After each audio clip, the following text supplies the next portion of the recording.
Okay. అవన్నీ 4 questions ఏమి ఉన్నాయా హోంవర్క్? ఒక క్వశ్చన్ అవునా? ఫోన్లేండి. హోంవర్క్ గురించి మనం వాట్సాప్ గ్రూప్లో మాట్లాడుకుందాం, అది బెటర్. ఇక్కడ మళ్ళీ టైం వేస్ట్. ఓకే.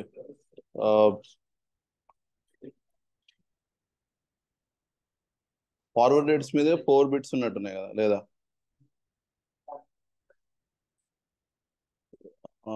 కాదనుకున్నా, తెలిసి 4 లేవా? మేబీ అదేలే. ఓకే. నువ్వు హడావుడిలో చూసుండు. అందులో ఒంట్లో కూడా బాగాలేదు అంటున్నాను. బాగానే ఉంది ఇప్పుడు. ఓకే. ఏమైంది అసలు? Food infection. ఓ, బయటకు వెళ్ళాం, ఏది దొరికితే అది.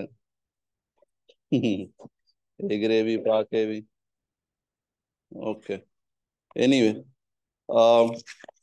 మేబీ మేము మెటీరియల్ ఏదైతే ఇచ్చామో అది మారుద్దామేమో అని చిన్న ఆలోచన వచ్చింది. Questions actually last time orderly పెట్టామన్నాం, which is valuation, YTM, duration, then convexity ఆర్డర్లో ఉన్నాయి. నాకేదో తింగిర ఆలోచన వచ్చి కొంచెం స్కాటర్డ్గా ఇస్తే మీరు బెటర్ ప్రిపేర్ అవుతారేమో అనిపించింది, కానీ అటు ఇటు అన్నట్టుంది. ఎనీవే, అదొకటి తర్వాత చూద్దాం. బట్ ప్రస్తుతానికి కంప్లీషన్ వాల్యుయేషన్ దాకా చేసినట్టే కదా. దెన్ వైటీఎం కట్టడం నేర్చుకున్నాం. వైటీసీ మేబీ ఒక సమ్ అటెంప్ట్ చేద్దాం. రియలైజ్ వైటీఎం ఇంకా కట్టలేదేమో కదా.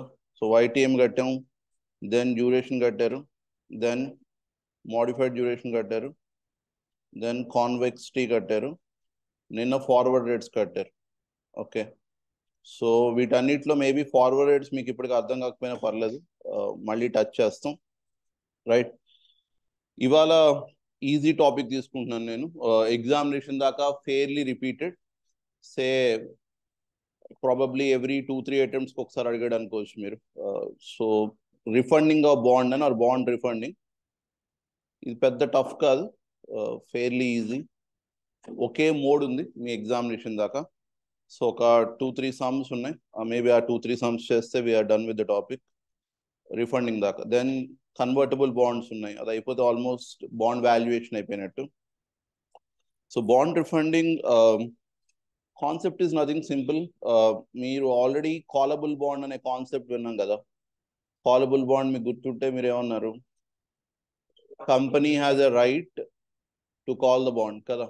Company has a right to call the bond. Call the bond is redeem the bond. Okay, so company has a right to call the bond or redeem the bond. Okay, so company ఎప్పుడు redeem చేస్తుంది అనుకున్నాం? Market interest rates పడిపోతే కనుక కదా. So example, current market rates ఏవైతే ఉన్నాయో, current market rates are suppose to be less than your coupon అనుకోండి. Okay. So right no company is paying 12%. Suddenly market 8% పడిపోయింది అనుకోండి. ఓకే.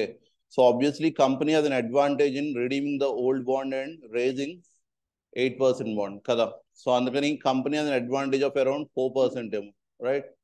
సో మేబీ ఈ advantage తో పాటు there can be some disadvantages. Like maybe మీకు గుర్తుంటే, because bond call చేస్తున్నారంటే ఇన్వెస్టర్కి మీరు ఎప్పుడైతే రేట్స్ పడిపోయా ఆ టైంలో డబ్బులు తిరిగిస్తున్నారు. సో ఇన్వెస్టర్ మళ్ళీ ఎక్కడైనా ఇన్వెస్ట్ చేయాలంటే వాడికి ఆ 8%కి ఇన్వెస్ట్ చేయగలడు, which means he has losing on interest కదా. బికాస్ ఒకప్పుడు 12% వచ్చేది, మార్కెట్ 8% అయిపోయింది. So obviously will lose on interest. So కంపెనీకి అడ్వాంటేజ్ అంతవరకు కరెక్టే, బట్ ఇన్వెస్టర్కి ఏమవుతున్నాడు, ఎంతో కొంత హర్ట్ అవుతున్నాడు. సో వీడికి కంపన్సేషన్ మీరు కాల్ ప్రీమియం కింద పే చేస్తారు. ఈ డిస్క్రిప్షన్ వచ్చింది గుర్తుందా, రైట్? బికాస్ ఫస్ట్లో మనం అన్నాం కాలబుల్ బాండ్ అన్నప్పుడు, కాలబుల్ బాండ్ ఎందుకు ప్రీమియం పే చేయాలి అట్ మెచ్యూరిటీ కాదు, at the time of calling. అంటే ఎగ్జాంపుల్, మీరు 12% నాతో కమిట్ అయి ఉన్నారు 10 yearsకి, 3 years దాటికి ఇంట్రెస్ట్ రేట్ 8% పడిపోయింది. ఇప్పుడు మీ దగ్గర బాండ్ తిరిగి ఇచ్చేస్తా అంటున్నాను కదా, మీకు డబ్బులు ఇచ్చేస్తా అంటున్నాను. సో మీకు డబ్బులు ఇచ్చేసాను, మార్కెట్లో ఎంత ఉంది ఇంట్రెస్ట్ రేట్? ఇప్పుడు 8% ఉంది. సో మీరు మళ్ళీ ఎక్కడైనా రీఇన్వెస్ట్ చేస్తే ఎంత చేయగలుగుతారు? 8% కదా. సో మీకు తొందరగా ఇచ్చేయడం వల్ల నాకు అడ్వాంటేజ్, ఎందుకు 8% నేను మళ్ళీ కొత్త డెట్ రేస్ చేస్తాను. కానీ మీకు డిసడ్వాంటేజ్, ఎందుకంటే మీరు మళ్ళీ 8% అంటే 4% లూజ్ అవుతున్నారు కదా. సో మిమ్మల్ని కంపెన్సేట్ చేయడానికి నేను ఏం చేస్తాను, instead of redeeming at par, I will general redeem at premium, ఆ ప్రీమియమే కాల్ ప్రీమియం అన్నాం కదా, రైట్. సో అది కాల్ ప్రీమియం పే చేస్తుంటాం. So there will be some advantages for the company perspective which is savings in interest తగ్గుతుంది కదా కంపెనీకి. But there are some disadvantages like premium ఎక్కువ పే చేయాలి ఇలాంటివన్నీ. ఓకే, సో ఇప్పుడు ఈ బాండ్ రిఫండింగ్ అనే కాన్సెప్ట్ ఏం చేస్తాడంటే whether it is ideal for the company to refund the bond or not, అదొకటే డెసిషన్ అనుకుందాం, right.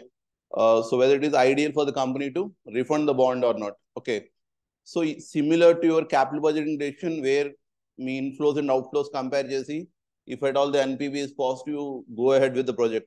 Our concept undi kada. So this is pretty much similar. You will decide whether redeeming a old bond and issuing a new bond will turn favorable to you in the sense that whether the NPV is positive. If at all NPV is positive, you will refund the old bond, then automatically you issue the new bond. అలా లేదు అంటే you will quit it, అంటే ఎలా ఉందో status quo అలా continue చేస్తారు. Okay, so ఇదే concept అంతే. అండ్ ఎగ్జామినేషన్ పాయింట్ ఆఫ్ వ్యూలో fortunately there is a pattern to the sum, అంటే ఒకే ప్యాటర్న్లో ఇస్తున్నాడు. You need to just maybe plug in the values, okay, ఎంతో కొంత. సో నేను జస్ట్ దాన్ని 2 parts కింద బ్రేకప్ చేస్తున్నాను. So your basic understanding is you are not now trying to decide whether to refund the bond or not. ఇది okay కదా, bond refunding decision. Okay, ఇది sum వచ్చినప్పుడు ఇవే మళ్ళీ డీటెయిల్గా డిస్కస్ చేద్దాం. బట్ నేను 2 parts కింద డిస్కస్ చేస్తున్నాను. ఒకటి those which are suppose to be the initial cash flows. And cash flows అన్నప్పుడు నా intention is both inflows and outflows. Okay, so initial అన్నప్పుడు ఆటోమేటిక్గా ఇట్ ఈస్ ఆల్వేస్ 0 year కదా.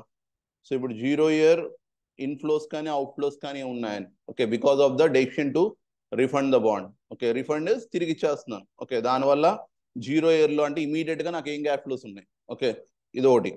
Then what are the recurring cash flows? So recurring cash flows అన్నప్పుడు obviously ఆ 1 to n years అన్నాళ్ళు ఏదో bond ఉందో life అన్నాళ్ళు. Okay, so ఈ రెండే చేస్తాం, రైట్. అండ్ ఇంకోటి మీ నోట్స్ నోట్ చేయడానికి నేను కొద్దిగా స్పీడ్గా మూవ్ చేసేస్తున్నాను, లేకపోతే అసలు అలాంటి బాధ లేదు, మన నోట్స్ రాస్తే కదా అంటారు. ఓకే, నేను స్లో చేయాలా లేదా పర్లేదా? I mean obviously running notes కింద ఏదైతే ఉందో అది మీ చాయిస్ అది, బట్ ఏదైతే నోట్స్లోకి వెళ్తుందో అది నేను అది నేను ఆపి చెప్తాను. సో ఎగ్జాంపుల్ ఈ పార్ట్ విల్ ఆబ్వియస్లీ, ఇది కాదు, ఈ part will obviously go right నోట్స్లోకి. ఆ పైది అక్కర్లేదేమో కానీ జస్ట్ ఎక్స్ప్లెనేషన్, రైట్. సో మీ దాకా ఎప్పుడు సమ్ వచ్చినా యూ ఆల్వేస్ థింక్ 2 parameters. ఒకటి ఇమీడియట్ క్యాష్ ఫ్లోస్ ఏంటి, దాని ఇంకోటి రికరింగ్ క్యాష్ ఫ్లోస్ ఏంటి. ఓకే, ఈ రెండే ఆలోచిస్తారని. Immediate is always in the 0 year and recurring is always for the n years అని. ఇక్కడ దాకా ఓకే కదా. మీ జనరల్గా ఇనీషియల్ ఏ ఉంటాయి అన్నప్పుడు అగైన్ మీకు బేసిక్ ఓవరాల్ ఫిగర్ గుర్తుంది కదా, ఓవరాల్ స్ట్రక్చర్ గుర్తుంది కదా. ఒక ఓల్డ్ బాండ్ ఉంది, దాన్ని రిడీమ్ చేసి నేను ఒక న్యూ బాండ్ ఇష్యూ చేస్తాను అంటున్నాను, అంతే కదా, రైట్. సో ఇప్పుడు నేను ఓల్డ్ బాండ్ రిడీమ్ చేయడం అంటే ఓల్డ్ బాండ్ హోల్డర్ ఎవడైతే ఉన్నాడో వాడికి డబ్బులు తిరిగి ఇచ్చేస్తాను కదా. సో ఇప్పుడు ఇమీడియట్గా తిరిగి ఇస్తాను కదా. So obviously redemption of bond అనొచ్చా? ఇది outflow inflow? Redemption of old bond అన్నాం, ఆబ్వియస్లీ అవుట్ఫ్లో. అండ్ ప్రీమియంకి కదా రిడీమ్ చేస్తారు, ఇందాక అనుకున్నాం కదా. ప్రీమియంకి రిడీమ్ చేస్తే ఎగ్జాంపుల్ 1000 బాండ్ 1050కి రిడీమ్ చేశారు అనుకోండి. సో ఈ 1050 will be your outflow. Entry ఏం పడి ఉంటుంది మీ అకౌంటింగ్లో? Redemption of bond at premium, entry ఏం పడి ఉంటుంది? Bond account, premium account, to cash. So bond account obviously మీ లయబిలిటీలో ఉంటుంది, ఇప్పుడు డెబిట్ చేస్తున్నారు, క్యాన్సిల్ అవుట్ అయిపోతుంది. ప్రీమియం అకౌంట్ ఎక్కడైనా ఉంటుందా? Depends whether it was amortized or not. Okay, but ultimately bond ఉందా, బాండ్ వెళ్ళిపోయిందా? వెళ్ళిపోయింది. సో ప్రీమియం ఇంకోటి ఇది ఎక్స్పెండిచర్, అంతేనా? ఇంకా దాన్ని అమోర్టైజ్ చేయడానికి ఏం లేదు, బికాస్ బాండే లేదు బ్యాలెన్స్ షీట్లో. సో ఏదైతే బాండ్ డెబిట్ చేశారో value, that will obviously offset your liability, అక్కడ దాకా ఓకే. బట్ ఏదైతే ప్రీమియం అని డెబిట్ చేశారో అదేమవుతుంది, P&L అకౌంట్కి వెళ్ళిపోతుంది, అంతేనా? సో P&L అకౌంట్కి ఎప్పుడైతే ప్రీమియం వెళ్తుందో there is a tax implication కదా. సో అందుకని ఇక్కడ నేను ఎగ్జాంపుల్కి పైన 1050 తీసుకుని ఉంటే ఆ 1050లో 1000 is your bond value, 50 is your premium అనుకుందాం. 1000 has no impact on taxes కదా, because 1000 will simply effect your balance sheet. Okay, ఆ 50 విల్ ఇంపాక్ట్ యువర్ P&L కదా. సో P&L లో 2 ప్రీమియం అండ్ డెబిట్ అవ్వాలి. అంటే ఇక్కడ ఏం చేశారు, ప్రీమియం టు క్యాష్ వెళ్ళింది. సో ప్రీమియం అకౌంట్ క్లోజ్ చేయాలంటే ప్రీమియం అకౌంట్ ఓపెన్ చేస్తే 2 cash debit side by P&L credit side, అంటే P&L account debit to cash, sorry 2 premium కదా. సో ఆటోమేటిక్గా P&L అకౌంట్ 2 ప్రీమియం వస్తుందా లేదా, అంటే P&L అకౌంట్లో ప్రాఫిట్ ఏమవుతుంది, తగ్గుతోంది. సో ప్రీమియం పే చేయడం వల్ల మీకు ట్యాక్స్ బెనిఫిట్ ఉందా లేదా. సో అందుకని నెక్స్ట్ తీసుకుంటుంది tax shelter on premium. Tax shelter ఎందుకు, ప్రీమియం ఎందుకు తీసుకోవట్లేదు అంటే తీసుకోవట్లేదు కదా, ప్రీమియం ఎక్కడుంది, పైన 1050లో ఉంది కదా, ఇక్కడ ఉంది. ఓకే, సో ఇక్కడ tax shelter on premium.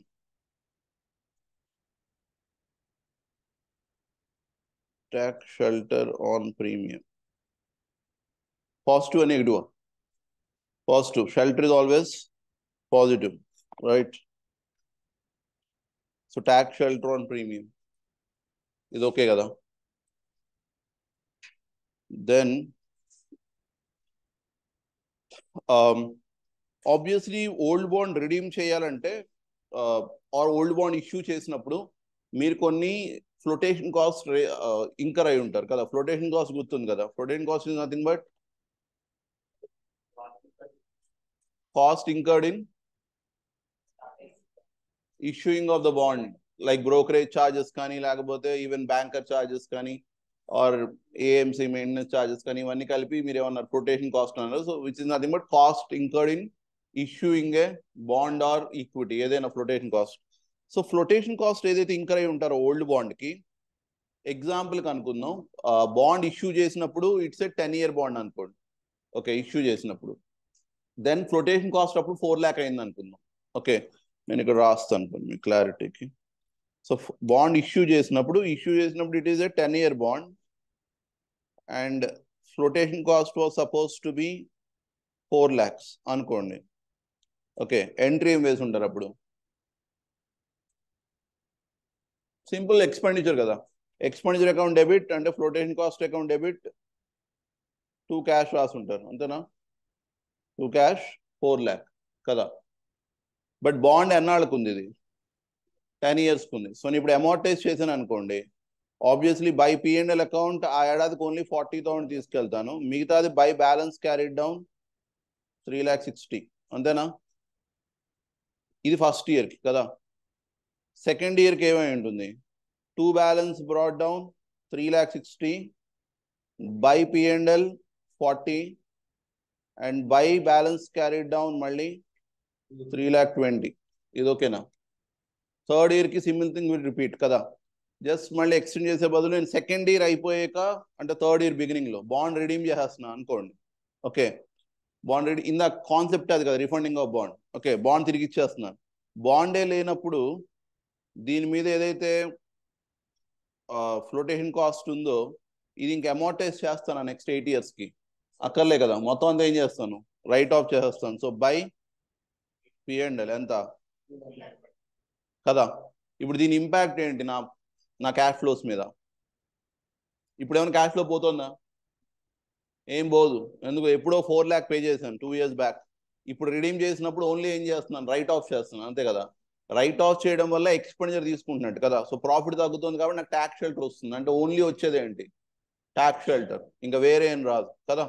So అందుకని ఇప్పుడు నేను ఇక్కడ రాస్తే ఏం రాయొచ్చు, ట్యాక్స్ షెల్టర్ ఆన్ ఏం ఫ్లోటేషన్ కాస్ట్, అది అన్అమోర్టైజ్డ్ ఫ్లోటేషన్ కాస్ట్ కదా. So tax shelter on unamortized flotation cost, ఇది ఓకేనా.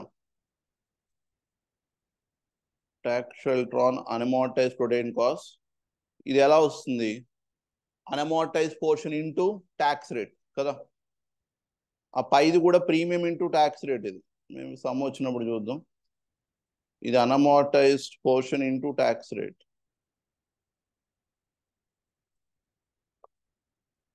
రైట్. ఇది ఓకేనా, ఇది అర్థం అవుతే. అగైన్ ఇది ఒక సమ్లో అది ఉంది కాబట్టి నేను మళ్ళీ స్పెసిఫిక్గా డిస్కస్ చేయాల్సి వస్తుంది. లేకపోతే concept is similar to what you have discussed in protection cost. Okay, so example say at the time of issue of debentures or bonds, at the time of issue అన్నప్పుడు ఓల్డ్ బాండ్ అనుకుందాం, 1000 rupees బాండ్ని నేను 30 rupees డిస్కౌంట్కి issue చేశాను అనుకోండి. Okay, entry ఏం పడి ఉంటుంది? Bond issue చేశారు, ఇష్యూ చేస్తే క్యాష్ వస్తుందా పోతుందా? క్యాష్ అకౌంట్ ఎంత? 970. డిస్కౌంట్ అకౌంట్ ఆబ్వియస్ ఎక్స్పెండిచర్ కింద కదా 30 టు బాండ్ 1000 అంతేనా? ఓకే, అగైన్ ఈ 30 discount is for single year కింద లెక్క లేకపోతే 10 years దా? బాండ్ లైఫ్ ఈస్ 10 years అనుకుంటే 10 years కి అంటే మళ్ళీ నేను ఏం చేయాలి? డిస్కౌంట్ అకౌంట్ ఓపెన్ చేస్తే డిస్కౌంట్ అకౌంట్లో 2 బాండ్ 30 ఉంటుంది, బై P&L ఓన్లీ 3 రూపీస్ తీసుకెళ్తాను కదా. అలా 2 years వెళ్ళింది అనుకోండి, ప్రతి ఏడాది 3 పోతుంది. సో 2 years ఎండ్ అయ్యేసరికి 6 పోతుంది, 24 మిగులుతుంది కదా. బట్ ఇప్పుడు బాండే రిడీమ్ చేస్తాను, మళ్ళీ ఏం చేయాలి? ఇది రైట్ ఆఫ్ చేయాలి కదా. సో ఇది అన్అమోర్టైజ్డ్ డిస్కౌంట్ కింద. బట్ ఇది ఉండాలని రూల్ ఉందా? ఏం లేదు కదా. ఉంటే కనుక ఏం చేస్తున్నాం? ట్యాక్స్ షెల్టర్ తీసుకుంటున్నాం, బికాజ్ అన్అమోర్టైజ్డ్ ఇప్పుడు అమోర్టైజ్ చేసేస్తున్నాం, సారీ అమోర్టైజ్ కాదు, రైట్ ఆఫ్ చేస్తున్నారు కాబట్టి. సో అందుకని same similar concept tax shelter on protection cost ఇక్కడ తీసుకున్నా నేను. ట్యాక్స్ షెల్టర్ ఆన్, ఇప్పుడు మనం డిస్కస్ చేస్తున్నామని ఏ year cash flows? 0 year, right? Which is right now. Tax shelter is always positive.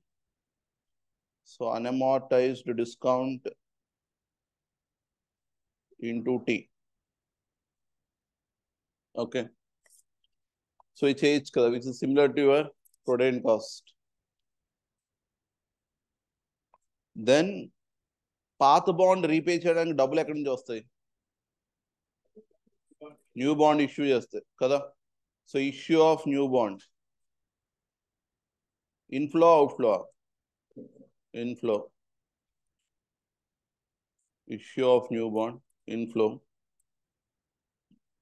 కొత్త బాండ్ ఇష్యూ చేస్తే ఫ్లోటేషన్ కాస్ట్ అవ్వచ్చు కదా, అవుతా? అది ఇన్ఫ్లో అవుట్ఫ్లో? అవుట్ఫ్లో.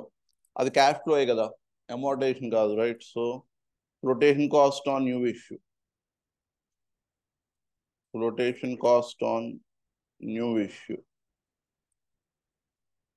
ఇది ఓకే కదా, కానీ ఇది అవుట్ఫ్లో, రైట్? కొత్త ఇష్యూ చేసినప్పుడు అయినా ఎక్స్పెండిచర్. సో అగైన్ ఇది ఎగ్జాస్టివ్ లిస్ట్ కాదు, just format thing, but mostly ఇవే వస్తాయి.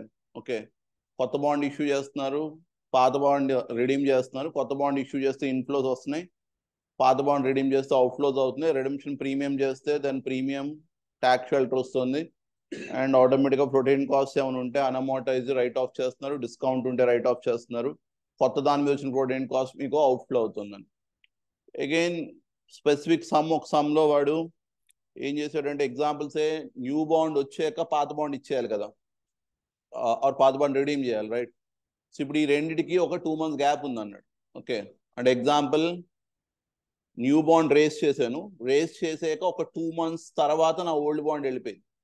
ఓకేనా, ఇది అర్థమైందా? న్యూ బాండ్ ఇష్యూ చేశాను, ఒక 2 months తర్వాత ఓల్డ్ బాండ్ వెళ్ళింది.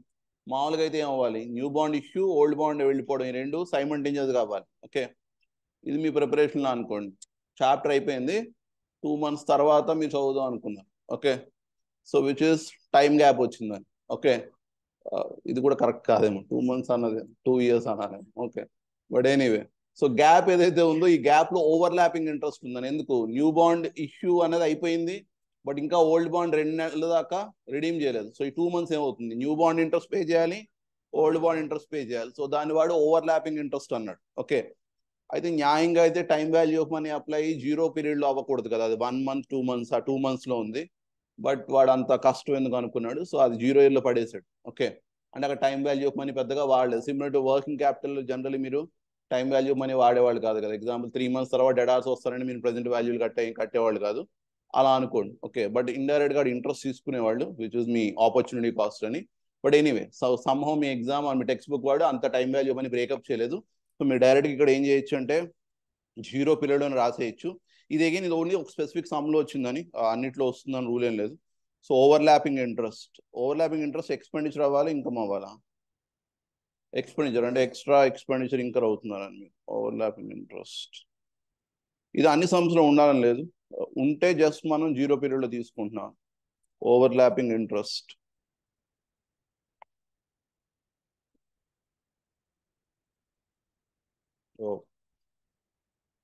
ఓకే. ఎనీవే ఇక్కడ దాకా ఓకే కదా? ఇక్కడ ఏం డౌట్లు ఉన్నాయా? Right, fine. దెన్ రికరింగ్ వద్దాం. రికరింగ్లో ఒకటి, అసలు వాడు రిఫండ్ ఎందుకు చేస్తున్నాడు? ఆ రిఫండ్ చేద్దామని ఆలోచన ఎందుకు వస్తుంది వాడికి? బికాజ్ మార్కెట్లో ఇంట్రెస్ట్ రేట్స్ పడిపోయాయి కాబట్టి. Which means old bond issue చేసిన దానికన్నా న్యూ బాండ్ ఇష్యూ చేసిన దానికి రేట్ తక్కువ ఉండాలి కదా, అంతేనా? ఎగ్జాంపుల్, ఓల్డ్ బాండ్ 12% ఇష్యూ చేసి ఉంటే న్యూ బాండ్ 14%కి అయితే ఇష్యూ చేయరు కదా. అలా చేసేటట్టయితే అసలు రిఫండ్ ఎందుకు చేస్తాడు? ఎందుకంటే పాతది 12 ఉంది, కొత్తది 14 అనుకోండి, వాడి కాస్ట్ పెరుగుతున్నట్టు కదా. సో గ్యారంటీగా కొత్తది ఏమై ఉంటుంది? ఇంట్రెస్ట్ తగ్గి ఉండాలి. ఓకే, సో పాతది 12 అయి ఉంటే కొత్తది మేబీ 8, 10, 9 అయి ఉండాలి కదా. సో పాత దానికి కొత్త దానికి మధ్యలో ఇంట్రెస్ట్ డిఫరెన్స్ ఏదైతే ఉందో అది ఎవ్రీ ఇయర్ సేవ్ అవుతున్నట్టు కదా. సో అదొక సేవింగ్ కదా, అందుకే 1 to n years. ఎందుకంటే ఎవ్రీ ఇయర్ ఒకప్పుడు 12% పే చేసేవాళ్ళు ఇప్పుడు ఓన్లీ 10 పే చేస్తారు. సో అందుకని ఇక్కడ సేవింగ్స్ అండ్ ఇంట్రెస్ట్ రాస్తున్నాను. కానీ ఎప్పుడు సేవింగ్స్ రాసినా ఆర్ ఎప్పుడు కాస్ట్ రాసినా it is always after tax. అందుకని savings and interest after tax రాస్తుంది. Savings and interest after tax positive ఆ నెగిటివా? Positive. Saving is always positive. ఇక్కడ I mean incremental tax shelter అని రాస్తున్నాను. మీ క్యాపిటల్ బడ్జెటింగ్ అగైన్ మీకు గుర్తుంటే whatever cash flows considered for the decision are suppose to be incremental అని. యాక్చువల్గా మీకు ఆల్మోస్ట్ ఐ మీన్ సిఏ ఇంటర్ది ఫస్ట్ 20 సమ్స్ చేస్తున్నప్పుడు we never bothered about whether it is incremental cash flows or regular cash flows. దాని గురించి ఇప్పుడు మాట్లాడలేదు. But ఒక స్పెసిఫిక్ సెట్ ఆఫ్ సమ్స్, ఒక 4 సమ్స్కి మనం ఏం చేసామంటే లాస్ట్ ఓల్డ్ మెషిన్ డేటా ఉంది, న్యూ మెషిన్ డేటా ఉంది. Then you will always consider the incremental data rather than old machine or new machine అన్నాం. ఓకే, ఎందుకు అన్నప్పుడు కూడా ఓల్డ్ మెషిన్ కన్సిడర్ చేయడం మానేసి ఓన్లీ న్యూ మెషిన్ కన్సిడర్ చేస్తే NPV can be positive but still it might not be favourable అన్నాం. ఎగ్జాంపుల్కి మీకు గుర్తు చేయడానికి జస్ట్ నేను చాలా ఈజీగా నార్మల్ తీసుకుంటున్నాను. ఎగ్జాంపుల్స్ 0 ఇయర్లో నేను 80,000 పెట్టి మెషిన్ కొన్నాను. టైం వాల్యూ ఆఫ్ మనీ మర్చిపోండి. ఫస్ట్ 5 ఇయర్స్లో నాకు 1 lakh రికవరీ వచ్చింది. ఓకే, ప్రజెంట్ వాల్యూ ఆఫ్ 5 ఇయర్స్ది అంటే నాకు 20,000 ఎన్పివి ఇస్ పాజిటివ్. సో మీ చిన్నప్పుడు క్యాపిటల్ బడ్జెటింగ్లో మనం నేర్చుకుంది when ever NPV is positive accept అన్నాం కదా ప్రపోజల్. సో ఇది నేర్చుకున్నాం. బట్ ఇందులో ఫ్లా ఏమన్నామంటే నేను న్యూ మెషిన్ కొనకపోతే ఓల్డ్ మెషిన్ కంటిన్యూ అయ్యేది. ఓల్డ్ మెషిన్కి ఇమీడియట్గా అవుట్ఫ్లోస్ ఏం అక్కర్లేదు ఎందుకంటే ఆల్రెడీ మెషిన్ ఉంది. ఓకే, నెక్స్ట్ 5 ఇయర్స్కి నాకు ఓన్లీ 40,000 వస్తుంది అనుకుందాం. But still my net NPV is 40,000 కదా. సో ఇప్పుడు ఓల్డ్ మెషిన్ కన్నా కొత్త మెషిన్ ఈజ్ ఓన్లీ గివింగ్ మీ 60,000 extra. But for the 60,000 income I need to spend around 80,000 on new machine కదా. Which means my NPV is actually 20,000 negative. Maybe నేను ఒకటే figure తీసుకోవడం మీకు కన్ఫ్యూజన్ అవుతుందేమో. 50 తీసుకుందాం పోనీ, ఇక్కడ 50 అనుకోండి. ఇక్కడ నాకు ఎంత వచ్చింది? ఇక్కడ 50 వచ్చింది కదా ఓల్డ్ మెషిన్ కంటిన్యూ అవుతాయి. సో న్యాయంగా అయితే నేను ఓన్లీ ఓల్డ్ మెషిన్ చూస్తే నాకు ఎన్పివి ఎంత? 50,000. బికాజ్ ఓల్డ్ మెషిన్ ఆల్రెడీ ఉంది, కొనక్కర్లే కదా, రైట్. నెక్స్ట్ 5 ఇయర్స్కి ఓల్డ్ మెషిన్ వాడితే నాకు 50,000 వస్తుంది అనుకుందాం. ఓకే, సో 50,000 ఎన్పివి వచ్చేది కదా. ఓల్డ్ మెషిన్ పక్కన పెట్టండి. ఓన్లీ న్యూ మెషిన్ కొంటే 20,000 ఎన్పివి వస్తుంది, విచ్ ఇస్ సెన్సిటివ్లీ పాజిటివ్ ఎందుకంటే బాగానే ఉంది, నాకు ఎంతో కొంత వస్తుందని. But when you compare them ఆటోమేటిక్గా నేను ఓల్డ్ మెషిన్ మానేసి కొత్త మెషిన్ కొనాల్సినంత అవసరం లేదు కదా. Because it always replacement decision అనుకున్నప్పుడు ఎప్పుడైతే కొత్త మెషిన్ కొన్నానో నాకు ఇది కన్సిడర్ చేయక్కర్లేదు నేను కదా. సో ఇప్పుడు 50 కన్సిడర్ చేస్తే విడిగా ఓల్డ్ ఈజ్ బెటర్, విడిగా ఇది కన్సిడర్ చేస్తే new is also better because as long as NPV is positive accept the project. But incremental consider చేస్తే ఏమవుతుంది? ఓల్డ్ కన్నా న్యూకి 80,000 ఎక్స్ట్రా ఖర్చు పెట్టాలి. దెన్ ఓల్డ్ 50,000, న్యూది 1 lakh వస్తుంది. సో ఎక్స్ట్రా నాకు 50,000 వస్తుంది, which means my NPV is 30,000 negative. ఇది ట్రూ పిక్చర్ 30,000 నెగిటివ్ అన్నది. బికాస్ 20,000 పాజిటివ్ అని చెప్పి మీరు డెసిషన్ తీసేసుకుంటే అది ట్రాప్ కదా, రైట్.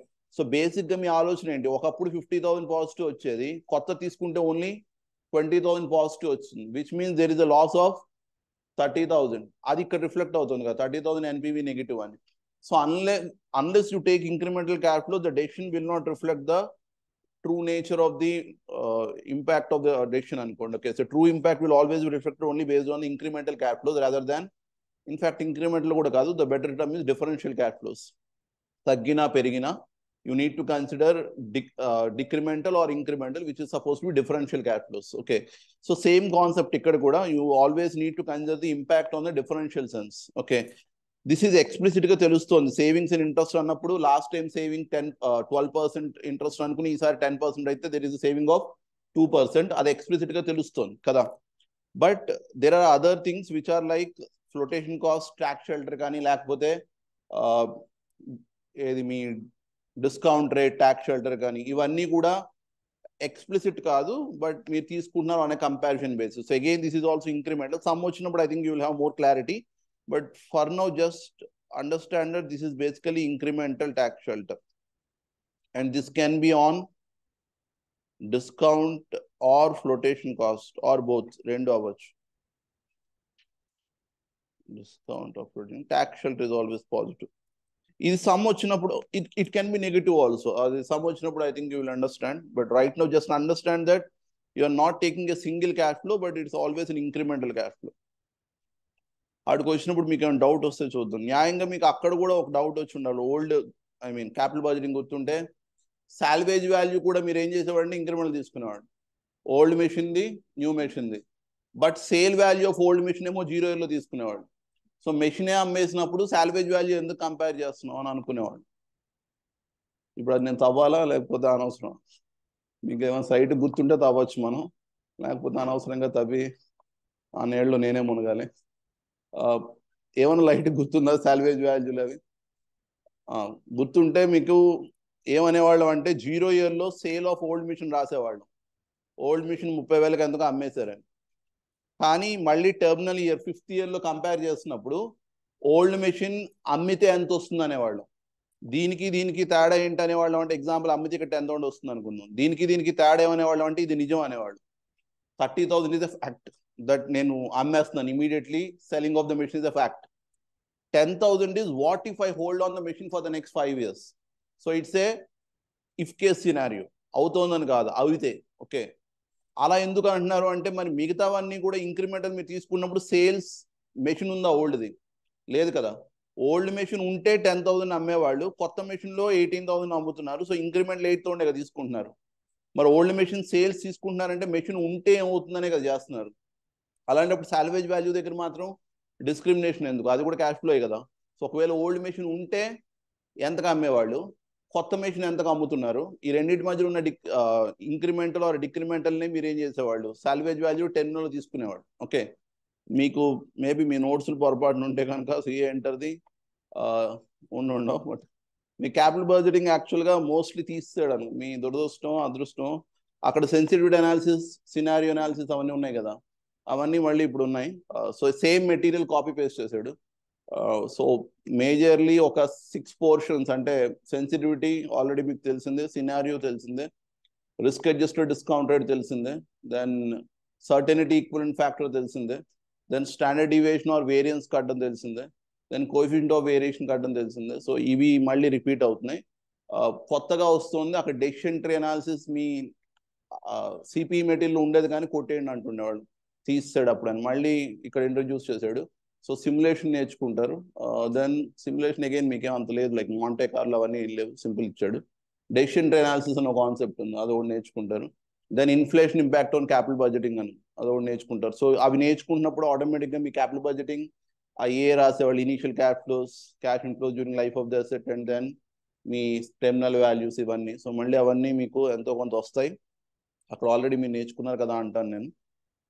ఓకే, అప్పుడు చూద్దాం. రైట్, సో ప్రస్తుతానికి 8,000 ఇంక్రిమెంట్లు అవి. So anything will be taken as incremental, even salvage value కూడా. సో ఇక్కడ కూడా విల్ టేక్ ఇంక్రిమెంటల్. ఓకే, అక్కడ మీకు అప్పుడు ప్రూవ్ చేసేవాళ్ళం కూడా అసలు.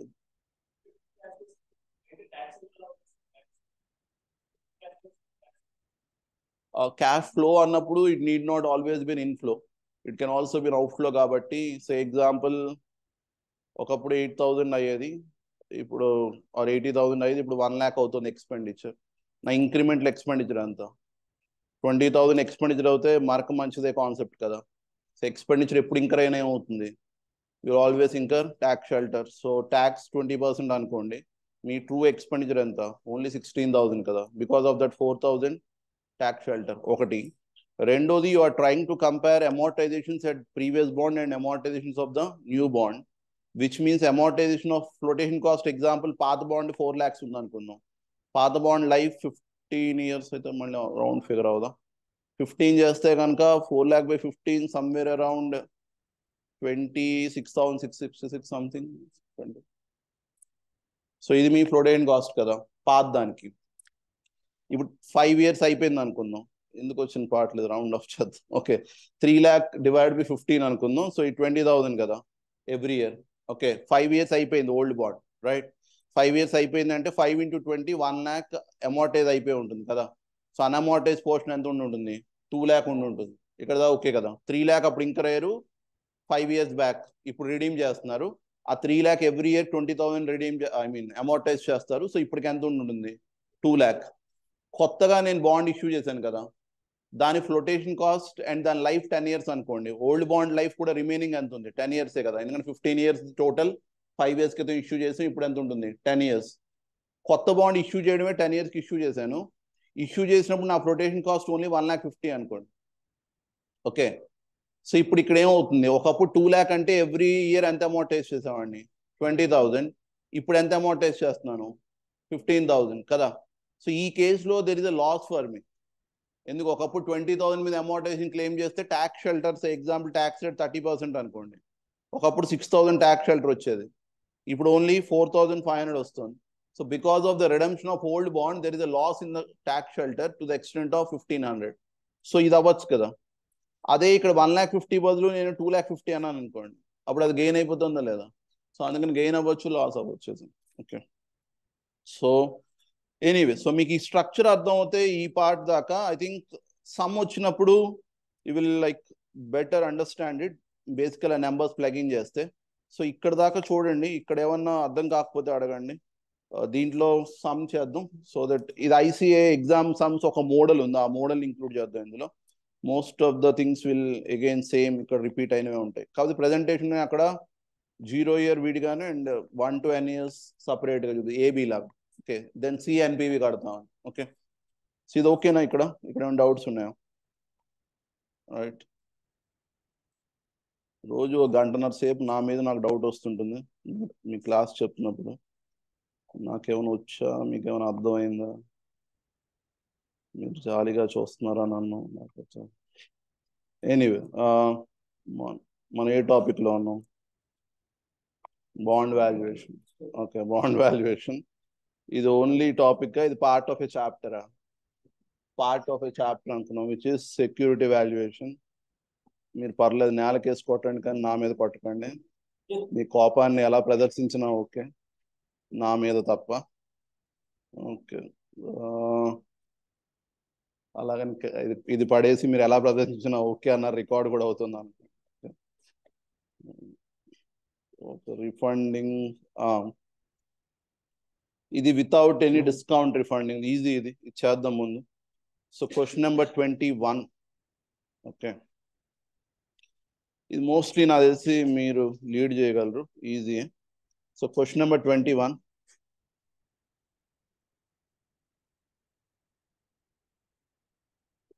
వింటున్నప్పుడు భాగవతంలో బాగానే ఉన్నా, సమ్ చేస్తున్నప్పుడు అన్ని కొత్తగా ఉంటుంది.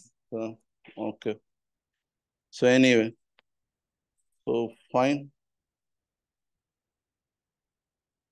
The firm has bound outstanding అన్నాడు. ఓకే, ఇది ఎవరైనా చదివితే బెటర్ ఏమో, ఎవరైనా చదువుతారా? అలా మొహమాట పడతాను sir. The firm has a bond outstanding ₹3 crore. The bond has 12 years remaining until maturity and a 12.5% and it's callable. Callable. And it's callable at ₹1,050 per bond. It has flotation costs of ₹420, which are being amortized at ₹30,000 annually. The flotation redemption cost for a new issue will be rupees 9 lakh and the current interest rate will be 10%.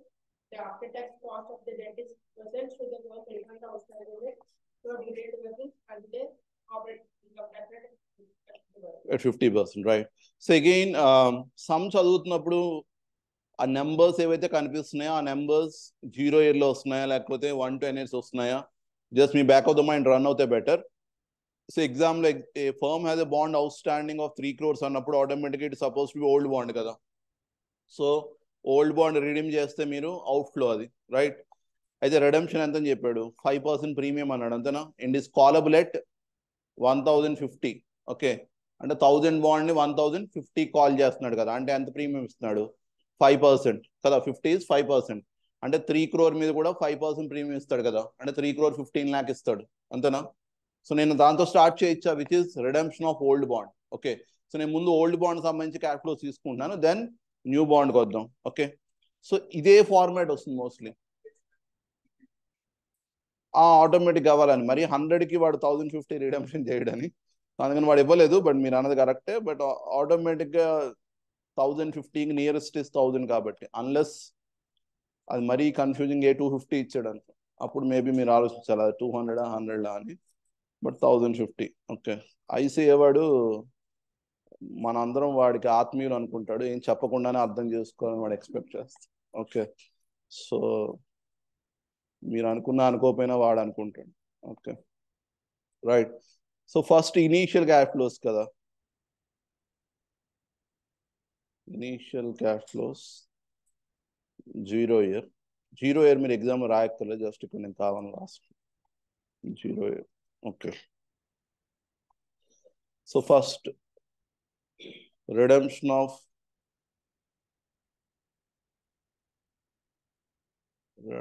of old bond or current bond అనొచ్చు, ఏదైనా పర్లేదు. మీరు ఎలాగో doubt express చేశారు కాబట్టి రాద్దాం.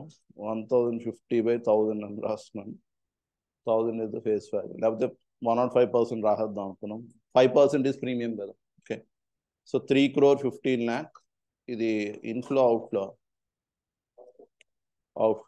Okay, so మన topic start చేసిన డిస్కషన్ తోటి, out of 3 crore 15 lakh, 15 lakh ఇది expenditure and 3 crore is against your liability కదా, లయబిలిటీ రీపేమెంట్ అది. సో ట్యాక్స్ ఇంపాక్ట్ ఓన్లీ దేని మీద ఉంటుంది, 15 lakhs మీద. సో ట్యాక్స్ షెల్టర్ ఆల్రెడీ పైన 15 lakh ఎక్స్పెండిచర్ తీసుకున్నారు. సో ట్యాక్స్ షెల్టర్ ఆన్ ఏంటది, కాల్ ప్రీమియం కదా. So tax shelter on call premium, tax rate ఎంత అన్నాడు, 50%. So 15 lakh into 50%, 7 lakh 50 negative positive, positive. Okay, so tax shelter on call premium 7,50,000, 15 lakh into 50%, so 7,50,000 positive, right? Then question చదువుదాం.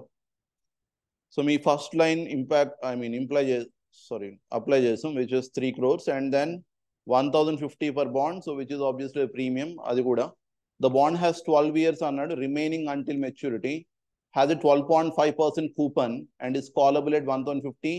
It had flotation cost of 4,20,000, which means had అన్నప్పుడు ఏంటది, past అంటున్నాడు ఇప్పుడు అంటున్నాడు, right? So past, so obviously 4,20,000 is something which was incurred somewhere around ఎన్ని years చెప్పగలరా? Logical గా ఆలోచిస్తే బాండ్ లైఫ్ ఎంత అయి ఉంటుంది, 12 అనేది రిమైనింగ్ అంటిల్ మెచ్యూరిటీ అన్నాడు, ఇక్కడ నుంచి 12 years ఉంది కదా. 15 years, 14 years. అవునా దుర్మార్గులరా.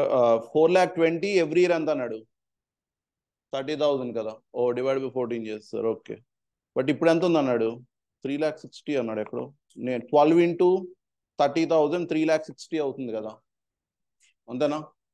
3,60,000 అండ్ ఇక్కడికి ఎంత అయింది, 14 years, రైట్? సో నేను 15 lakh వేస్తున్నాను. Okay, so fine. సో అది ఓకే కదా, బట్ మనకు అక్కర్లేదు ఆ ఇన్ఫర్మేషన్, జస్ట్ కట్టడానికని. So 14 years is your old bond then, based on ఈ క్యాలిక్యులేషన్ 30,000 యాన్యువల్లీ 4,20,000 అయిందంటే ఆబ్వియస్లీ డివైడ్ బై 14 అవుతే 30,000 అవుతుంది కదా. సో 14 ఇయర్స్కి అమౌంటైజ్ చేసి ఉంటాడు, right. So old bond life is 14 years. Okay, అనవసరం బట్ ఊరికే. సో ఇప్పుడు ఈ బాండ్ 12 ఇయర్స్ ఉంది. ఎవ్రీ ఇయర్ ఎంత అమౌంటైజ్ చేస్తున్నాడు? 30,000. ఇప్పుడు ఈ 30,000 అమౌంటైజేషన్ ఇంకా ఎన్నాళ్ళు చేయాలి న్యాయంగా అయితే? 12 ఇయర్స్ అంటే 3,60,000 చేయాలి కదా. బట్ ఇప్పుడు ఇంకా బాండే లేనప్పుడు అమౌంటైజేషన్ ఉండదు. సో అందుకని దాన్ని ఏం చేస్తున్నాం? Write off, right. సో ఆ రైట్ ఆఫ్ ని tax shelter. So tax shelter on unamortized, అదేంటది flotation cost, unamortized flotation cost return off అనొచ్చా? మీరు మొత్తం రైట్ ఆఫ్ చేస్తున్నారు అంతేనా? Return of. సో 3,60,000, కానీ 3,60,000 డైరెక్ట్గా చూపించకూడదు కాబట్టి ఎవ్రీ ఇయర్ ఎంత అన్నాడు? 30,000. రిమైనింగ్ 12 ఇయర్స్ ఉంది. So 30,000 into 12 into 50%. So 1,80,000 positive. ఏమైనా డౌట్ ఉంటే ఇక్కడ ఈ ఏరియా కొంత, అదర్వైజ్ మిగతా సమ్ అంతా నార్మల్. సో ఇది అన్అమౌర్టైజ్ని ఇప్పుడు రైట్ ఆఫ్ చేసేస్తున్నారు. సో ఆటోమేటిక్గా క్యాష్ ఫ్లో లేదు కానీ ట్యాక్స్ షెల్టర్ ఉంది. ఓకే, సో 1,80,000 ఇది ఓకే కదా, రైట్. ఇది అర్థం అవుతే ఓల్డ్ బాండ్ ఒకటే చూస్తున్నాం మనం. The flotation cost for the new issue will be 9 lakh అన్నాడు. సో తర్వాత ఆలోచిద్దాం. And the current interest rate will be 10%. So new బాండ్కి ఇది.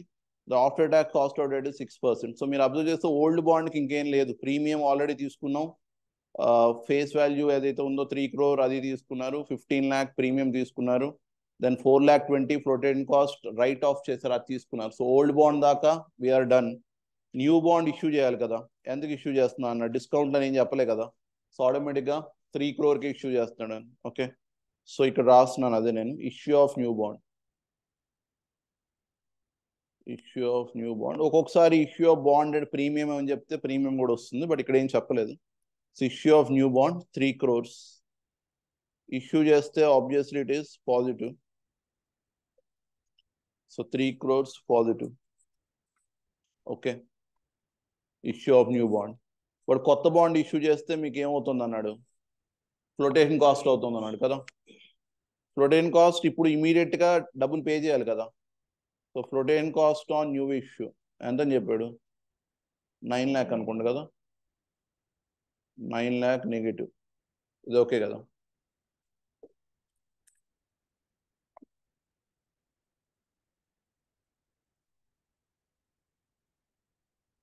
$9 lakh నెగిటివ్.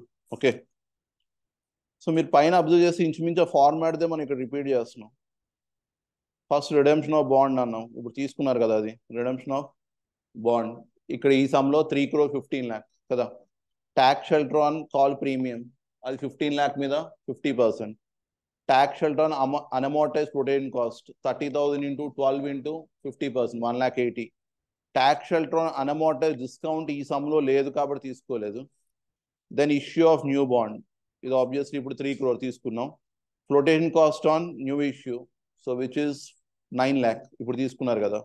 ఇది లేదు, మళ్ళీ ఓవర్లాపింగ్ ఇంట్రెస్ట్ ఈ సమ్లో చెప్పలేదు. సో ఇంచుమించు ఆ ఫార్మాట్లో ఫిట్ అవుతుంది, రైట్. సో ఇక్కడ వరకు ఇవి మీ 0 year అనుకోవచ్చు కదా. సో టోటల్ ఎంత? 3 crore 24 and 930 ఏమో కదా, రైట్. 1470 ఏమో, రైట్. సో 1470. సో 1470 నెగిటివ్ కదా. 1470 నెగిటివ్, రైట్. ఈ టోటల్ చేస్తే 3 crore 15, 3 crore 15 మిగులుతుంది. 15 + 9 24 negative and 9,30 positive. So 1470 negative. సరిపోయింది కదా. ఓకే, సో ఇది మీ 0 year cash flows, negative outflow. Okay, next recurring రండి. ఇది ఓకే కదా, రైట్. ఈ 5 items ఇది ఓకే అనుకుంటే రికరింగ్ రండి. Recurring cash flows. Okay, recurring cash flows అన్నప్పుడు మనం అక్కడ రాసినప్పుడు రెండే రాసాం. ఒకటి ఓవర్లాపింగ్ ఇంట్రెస్ట్ కదా. So overlapping interest old bond ఎంత? Sorry, savings and interest. Okay, sorry, savings and interest overlapping లేదు సమ్లో, ఉన్నా కూడా అది 0 ఇయర్ లేదు sir. Savings and interest, right. So savings and interest, ఈ సమ్లో ఓల్డ్ బాండ్ మీద ఇంట్రెస్ట్ రేట్ ఎంత? 12.5% కదా, అది 12.5% కూపన్. కొత్త బాండ్ మీద ఎంత? 10%. అంటే ఎంత సేవ్ అవుతుంది? 2.5% ఎవ్రీ ఇయర్ కదా. ఓకే, ఆన్ 3 crore అంతేనా? అంటే 7,50,000. 3 crore మీద 2.5% కట్టొచ్చు కదా మీరు. సేవింగ్స్ ఇన్ ఇంట్రెస్ట్ నేనేం చేస్తున్నాను? After tax. ఇక్కడ రాస్తున్నాను నేను 3 crore, ఇది నా face value. 3 crore into 12.5% minus 10%, ఇది నా ఇంక్రిమెంటల్ సేవింగ్స్, ఇది ఇన్ఫాక్ట్ డిక్రిమెంటల్, తక్కువ ఇంట్రెస్ట్ పే చేయాలి. ఇంటూ ఆఫ్టర్ ట్యాక్స్ అంటే 1 మైనస్ 0.5, సో 3,75,000. ఒకసారి కన్ఫర్మ్ చేసుకో. 3 crores మీద 2.5% ఇంటూ రైట్ 1 మైనస్ 0.5, 3,75,000. ఇది ఎవ్రీ ఇయర్ మీకు సేవ్ అవుతున్నారు ఎన్నాళ్ళు అలాగా?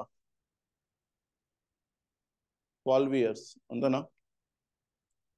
సో 12 years పాటు మీకు ఎవ్రీ ఇయర్ ఇంత ఇంట్రెస్ట్ సేవ్ అవుతుంది, 3,75,000. రైట్, ఆల్వేస్ ఆఫ్టర్ ట్యాక్స్ తీసుకోవాలి, అది మర్చిపోకండి. దెన్ ఓల్డ్ బాండ్ కంటిన్యూ అయ్యి ఉంటే మీరు ఎంత అమౌంటైజ్ చేసేవాళ్ళు ఎవ్రీ ఇయర్? 30,000 అంతేనా? ఓల్డ్ బాండ్ కంటిన్యూ అయ్యి ఉంటే ఎవ్రీ ఇయర్ 30,000 యాన్యువల్లీ కదా, ఇది కంటిన్యూ అయ్యేది. కొత్త బాండ్ ఎంత ఫ్లోటేషన్ కాస్ట్ అయింది? 9 lakh. 12 years కంటే 75,000 కదా, 9 lakh by 12 అంటే ఎవ్రీ ఇయర్ 75,000 అమౌంటైజ్ అయ్యేది కదా కొత్త బాండ్ వల్ల. సో పాత బాండ్ అయితే 30,000 వస్తుంది ఎవ్రీ ఇయర్ రైట్ ఆఫ్ చేసేది, కొత్త బాండ్ అయితే 75 వస్తుంది, అంటే 45,000 పెరిగింది.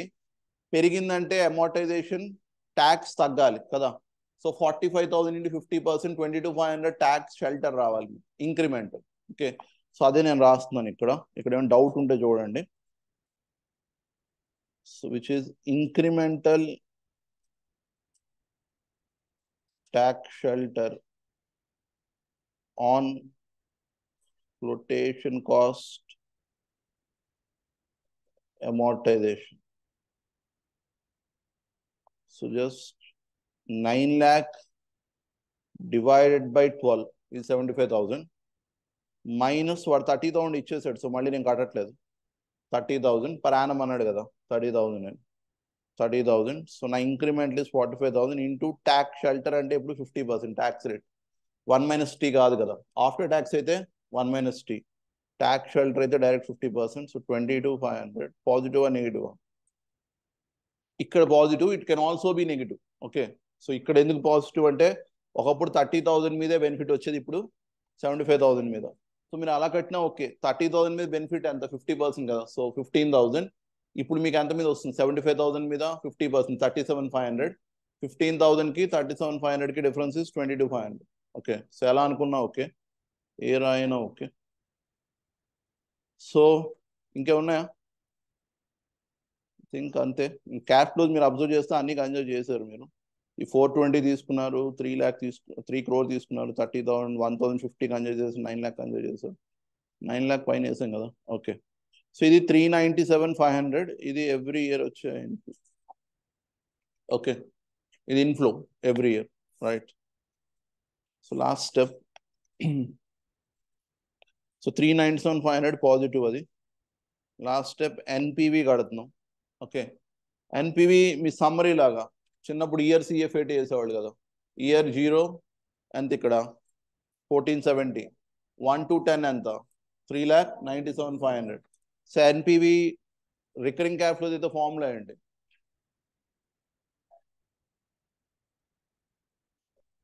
Cash flow into PVF. అక్కడికి అయిపోయింది, ఇంకేమైనా ఉందా? Minus of.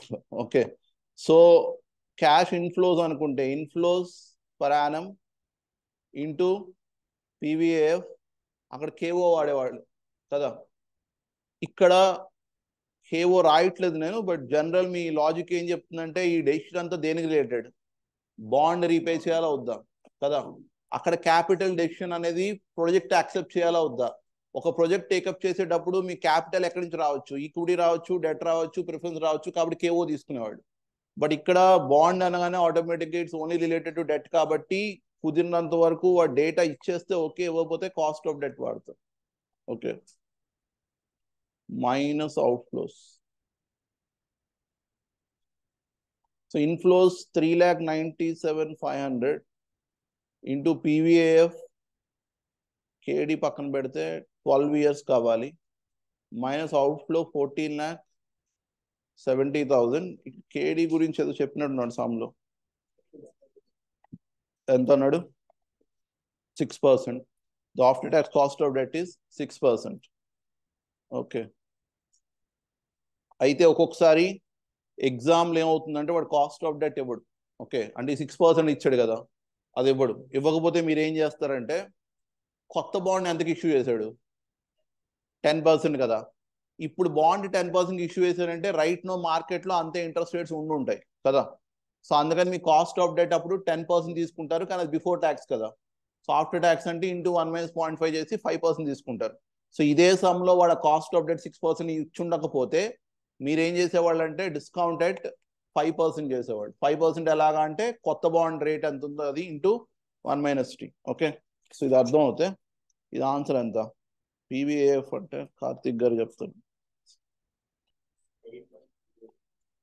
8.38383 into 397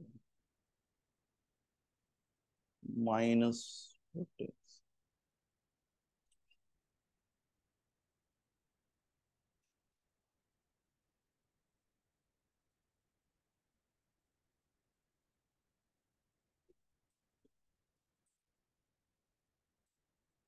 $1862.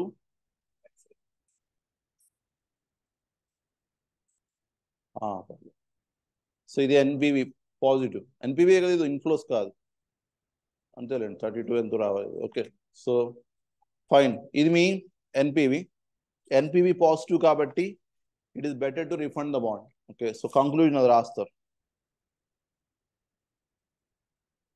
Since NPV is positive,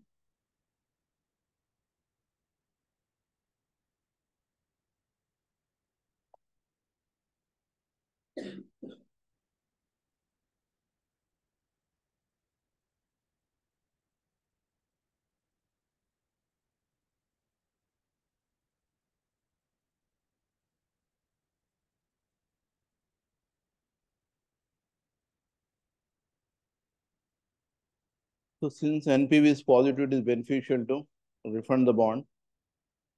ఇది ఓకే కదా. నెక్స్ట్ క్వశ్చన్ ఇంచుమించుకు ఎలాగే ఉంటుంది, except that there is also a discount. Okay, ఎప్పుడు ఇష్యూ చేసినప్పుడు ఉండండి ఓల్డ్ బాండ్. సో అది చేద్దాం. చేస్తే మోస్ట్లీ మీ దాకా ఓకే. ఎగ్జామ్స్ అమ్మ ఒకటి ఉంది, అది అప్పుడు మీరు హోంవర్క్ ట్రై చేదురు, కానీ ఆ ట్రై చేయండి అని అంటాను. మీరు చేసినా చేయకపోయినా చేస్తున్నారండి హోంవర్క్లు గట్ట. అసలు నా ఫస్ట్ డౌట్ సగం మంది నోట్స్ పెట్టి ఉంటారు, ఉందా ఎవరో ఉంటారు మహానుభావులు నోట్స్ పెట్టని వాళ్ళు అంత. నిజం చెప్పండి, ఒక్కడైనా లేడా ఉంటాడప్ప. కొన్ని కంబైన్డ్ నోట్స్ ఉన్నవాళ్ళు అంత, అంటే పాత నోట్స్లోనే కంటిన్యూ అవుతుంది. అదే కదా, లేకుండా ఛాన్సే లేదు అని. కనీసం ఒక్కడైనా నార్మల్ లాస్ అనేది ఒకటి ఉండాలి. నోట్స్ పెట్టకపోవడం నా ఉద్దేశం అదే. పాత నోట్స్లో రాయడం, ఏదో ఒకటి రాస్తుంటారు ఎలాగూ. పాత రఫ్లో రాయడం, చిన్నప్పుడు అకౌంటింగ్ బుక్లో రాయడం, ఇలాంటివి. Okay okay, anyway. సో ఈ 34th సమ్, ఇది మీ ఐసీఏ ఎగ్జామ్ సమ్. ఇది ఇందులో ఏవేవో వాడాడు, వాడుకున్న జ్ఞానం అంతా ఇక్కడ వాడాడు. ఫస్ట్ క్వశ్చన్ ఇది వాడికి ఉందా జ్ఞానం అని. Anyway, on the assumption that okay. So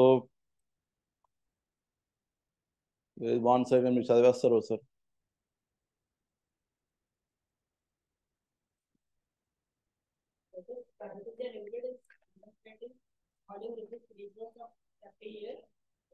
Indian bond issued 5 years ago with a corporate interest rate of 14%. The bonds have a call price of 1,140 and had initially collected 1.19 crores due to a discount of 30%. Addition closing cost was ఒక్క నిమిషం అది మా వాళ్ళు typing అది తప్పేమో. 3 crores 30 per discount 1,000 rupees 3% అవ్వాలి. 3 crores మీ 3% అంటే 9 పోవాలి. So 2.91 అవ్వాలి. సో ఆ థర్డ్ లైన్ లో అది 1.91 2.91. అది లాస్ట్ అటెంప్ట్ లో కరెక్ట్ గానే ఉంది. ఇది ఎప్పుడు తప్పు రాలేదు, ఎక్కడ మారింది. ఓకే, ఎనీవే అది 2.91 అయి ఉండాలి థర్డ్ లైన్ లో కదా. అంతేనా? లాజిక్ అదేం చెప్తుంది. ఎందుకు ఫస్ట్ ఏమన్నాడు? 3 crores 30 years bond 1,000 rupees ఉంది అన్నాడు కదా. Collect proceeds had initially collected proceeds of 1.91 crores due to a discount of 30 per bond అన్నాడు. 1,000 rupees మీద 30 bond డిస్కౌంట్ ఇచ్చాడంటే 3% డిస్కౌంట్ కదా. సో 3 crores మీద 3% డిస్కౌంట్ అంటే 9 lakh కదా. సో 3 crores నుంచి 9 lakh పోతే 2.91 crore అవ్వాలి కదా. సో అది తప్పు ఉన్నట్టే కదా. సో 2.91. బట్ ఇప్పటిదాకా ఎప్పుడు రాలేదు, ఎక్కడి నుంచి వచ్చింది. ఓకే, ఎనీవే సో 2 చేయండి, 1 కాదు 2.9. ఓకే, మిగతా అది fine.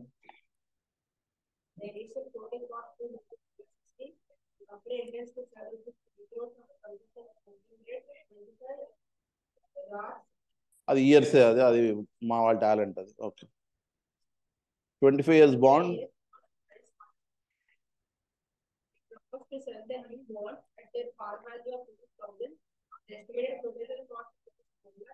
The company is paying 40% tax on its after cost of 28%. As the new bonds must first be sold and liquidity, then used to reserve again. The company expects a 2 months period of overlapping interest, during which interest must be paid upon both the old and new bonds. What is principal surrounding them? So అలా overlapping interest ఉందని అనుకున్నాం కదా. Okay, మీరు ప్రతి క్వశ్చన్కి పక్కన రాసుకోవట్లే కదా ఎన్ని క్వశ్చన్ చదివాను. క్వశ్చన్కి 10 రూపాయలు చొప్పున, తర్వాత బిల్ ఏమి బెటర్ కదా. ఓకే, సో అలాంటివి ఏం చేయకండి, ఉంటే ముందే చెప్పండి అగ్రిమెంట్. ఆల్రెడీ 2 క్వశ్చన్ చదివానని రెండింటికి 10 + GST కలిపి 11 బాండ్ 8 రూపాయలు. ఎనీవే సో క్వశ్చన్కి వస్తే ఓల్డ్ బాండ్ రిడమ్షన్ ఏమో కదా. So as usual heading initial outflows.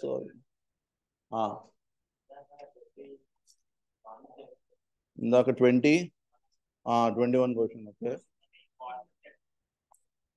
Question లో కాస్ట్ ఆఫ్ డెట్ ఇచ్చాడు.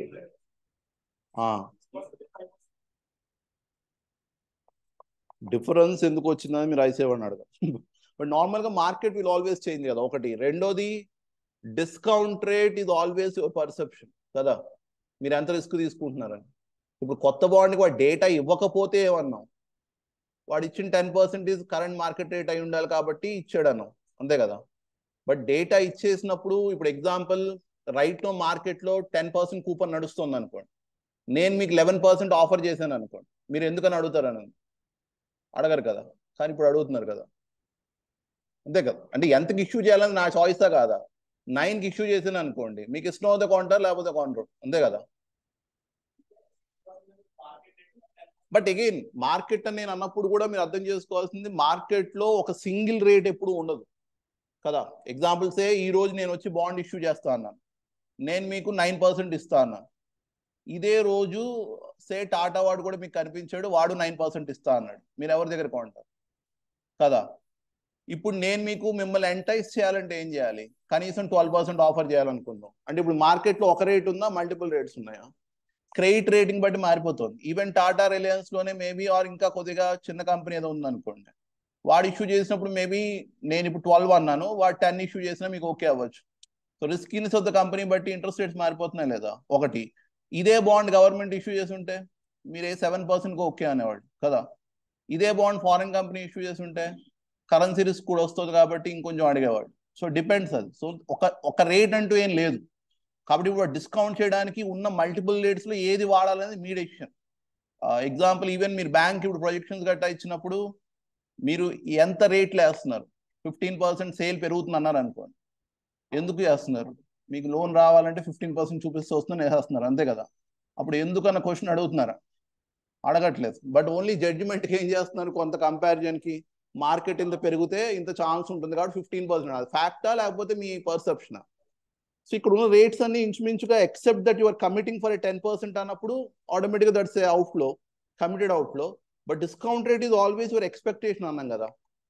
ఎప్పుడు డిస్కౌంట్ రేట్ తీసుకున్నా that is always your expectation.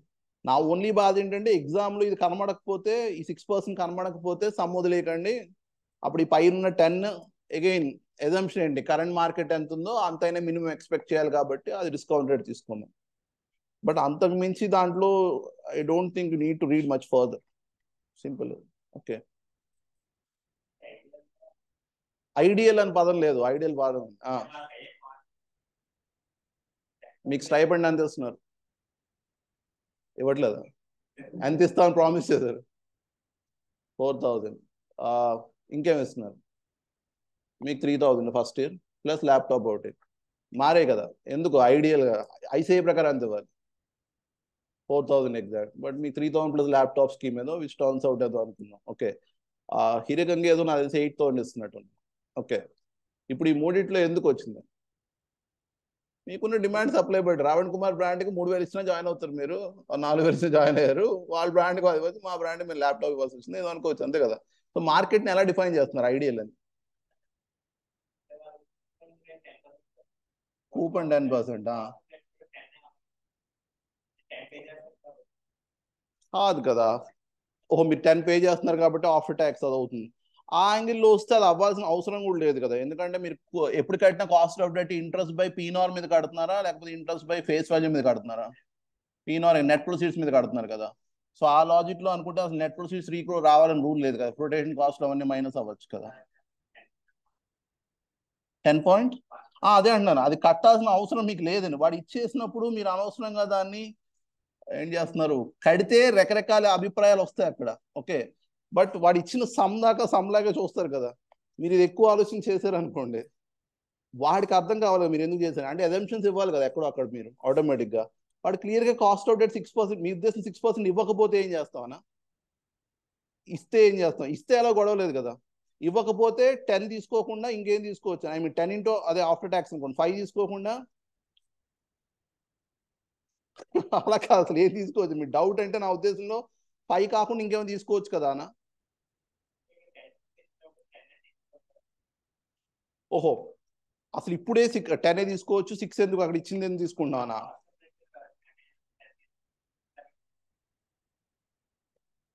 కానీ అసలు డిస్కౌంట్ రేట్ చేస్తున్నప్పుడు మీ ఉద్దేశం ఏంటి? ఎందుకు డిస్కౌంట్ రేట్ వాడుతున్నావు అని? డిస్కౌంట్ చేస్తున్నాం, క్యాష్ ఫ్లోస్ ని డిస్కౌంట్ చేస్తున్నాం కదా. సో డిస్కౌంట్ చేస్తున్నప్పుడు ఏదో రేట్ తీసుకున్నారు కదా, 6%, 10%, 8%. ఎందుకు రేట్ తీసుకుంటున్నాం అని అనుకున్నాం? ప్రజెంట్ వాల్యూకి ఏ రేట్కైనా తేవచ్చు అన్నావా, ఇదే రేట్కి తేవాలని రూల్ ఉందన్న? వైటీఎం అన్నావా, లేకపోతే బాండ్కి అయితే వైటీఎం అన్నాం. బట్ అసెట్ ఏ వాల్యూ చేసినా బెటర్ టర్మ్ ఏం వాడాం? ఎక్స్పెక్టేషన్ ఆఫ్ ద ఇన్వెస్టర్ అన్నాం కదా. ఇప్పుడు 6% కెన్ బి ఇది ఎక్స్పెక్టేషన్ అని. దాన్ని మీరు క్వశ్చన్ చేయొచ్చా అంటే నా డౌట్. వాడు చెప్తున్నప్పుడు క్లియర్గా నా కాస్ట్ ఆఫ్ డెట్ 6% అని, మీరు ఎందుకు క్వశ్చన్ చేయడం అని? I mean expectation is always subjective అన్నాం. ఫస్ట్ లో అసలు వచ్చిన కాన్సెప్ట్ లోని ఫస్ట్ ఏమన్నాం? ఈ బిల్డింగ్ వాల్యూ 5 crores ఉండొచ్చు, మీ ఉద్దేశంలో 7 crores ఉండొచ్చు, ఓనర్ ఉద్దేశంలో 5,80,00,000 ఉండొచ్చు అన్నాం. ఎందుకు 3 ఉద్దేశాలు ఉన్నాయంటే ఏమన్నాం? బికాజ్ ముగ్గురు 3 రేట్లకు డిస్కౌంట్ చేస్తున్నాను కదా. అంటే అసలు డిస్కౌంట్ రేట్ ఫిక్స్డ్ అన్నావా, సబ్జెక్టివ్ అన్నావా? సబ్జెక్టివ్ అన్నాం కదా. సో ఇప్పుడు వాడు 6 తీసుకున్నాడు కదా, మీరు వాడి దగ్గరికి వెళ్ళి ఎందుకు 6 తీసుకున్నావు అని మీరు వాడిని అడుగుతున్నాడు కదా. అవసరం ఏముందంటున్నాను. ఇది డిస్కషన్కి ఓకే నా అనేది ఫైన్. బట్ వాడు ఎగ్జామ్లో ఇస్తున్నప్పుడు there is no point in. And ఒకటి, వాడు ఇస్తున్న information is within certain framework కదా. ఎగ్జామ్లో సమ్ దాకా ప్రాక్టికల్గా nothing works out in the same way. I mean ఇవన్నీ ఇది ఎలా వర్కౌట్ అవ్వాలని ఎక్కడ రూల్ ఏం లేదు. సో 6% నా ఉద్దేశంలో అనవసరం దాన్ని ఎక్కువ ఆలోచించు. Okay. I mean nothing major point ఏం లేదు డిస్కషన్. కానీ వాడు 6% తీసుకున్నాడు అన్నాడు కాబట్టి తీసేసుకోండి అంతే. వాడు చెప్పింది చేసేయండి. ఓకే. ఇక్కడ మీరు కట్టి కష్టపడ్డారు అనుకోండి, స్టిల్ 6 వాడకుండా ఏం వాడతారు? 5 వాడతారు అంటారు కదా. బట్ క్లియర్గా అక్కడ డేటా పాయింట్ వాడు ఒకటి ఇచ్చాడు కదా, దేనికి ఒకటి వాడడం అని, after tax cost of debt. ఇది ఎక్కడ వాడతారు అప్పుడు? ఐ మీన్ సమ్లో అన్ని వాడాలని రూల్ లేదు, బట్ వాడు ఇచ్చిన ఇంప్లికేషన్ ఏంటి? డిస్కౌంట్ రేట్ కింద వాడమని కదా. అంటే ఇది వాడద్దు అని చెప్తున్నట్టే కదా. ఇది ఇవ్వకపోతే ఇది వాడమని. ఓకే. ఇది నేను ఎందుకు అన్నానంటే ఏదో ఒక సమ్లో నాకు గుర్తుండి ఇవ్వలేదు. ఓకే. అప్పుడు ఏది వాడాలి అని ఆలోచించకుండా ఇది వాడండి అని చెప్పండి. ఓకే. నన్ను వీళ్ళందరూ కలిసి కొడేస్తారు. ఓకే, సరే. ఇంతకీ నా ఆత్మ కోసం మీకు అర్థమైనా కాకపోయినా బేసిక్ బాధ ఏంటంటే దీని మీద ఎక్కువ ఆలోచించకండి. ఓకే, 6%. రైట్. ఇన్ఫాక్ట్ మీరు వాల్యుయేషన్ చేస్తున్నప్పుడు every time discount rate is always me perception. Intrinsic value అనే కాన్సెప్ట్ లోనే ఉన్నారు. యాక్చువల్ మార్కెట్ ప్రైస్ వేరే ఉంది, మీరు కడుతుంది వేరే ఉంది కదా. మీరు ఒక్క పాయింట్ కి ఆలోచిస్తున్నారు, విచ్ ఇస్ మీరు కడితే 1050 వచ్చింది అనుకుందాం, మార్కెట్ లో 1200 ఉంది అనుకుందాం. అప్పుడు మార్కెట్ లో ఆల్రెడీ ఇంట్రెస్ట్ రేట్ వేరే ఉన్నట్టే కదా, లేకపోతే 1200 ఎందుకు ఉంటుంది? మీరు 1050కి వాల్యూ డిస్కౌంట్ చేస్తే వచ్చినప్పుడు మార్కెట్ లో మాత్రం 1200 ఉందంటే మార్కెట్ లో ఆల్రెడీ ప్రైస్ తెలుసా, మార్కెట్ లో ఆల్రెడీ కూపన్ ఫిక్స్డా, ఆల్రెడీ లైఫ్ తెలుసా? సో ప్రైస్ తెలుసు, కూపన్ తెలుసు, లైఫ్ తెలుసు, వైటీఎం కట్టొచ్చా? అంటే మార్కెట్ వైటీఎం ఆల్రెడీ మీరు అనుకుంటున్న వైటీఎం కన్నా తేడా ఉంటేనే కదా మీరు అండర్ వాల్యూడ్ ఓవర్ వాల్యూడ్ అంటున్నారు. అండ్ ఇప్పుడు మీకు వచ్చింది 1050 వచ్చింది, రేపు నేను కడితే నాకు 1080 రావచ్చు కదా.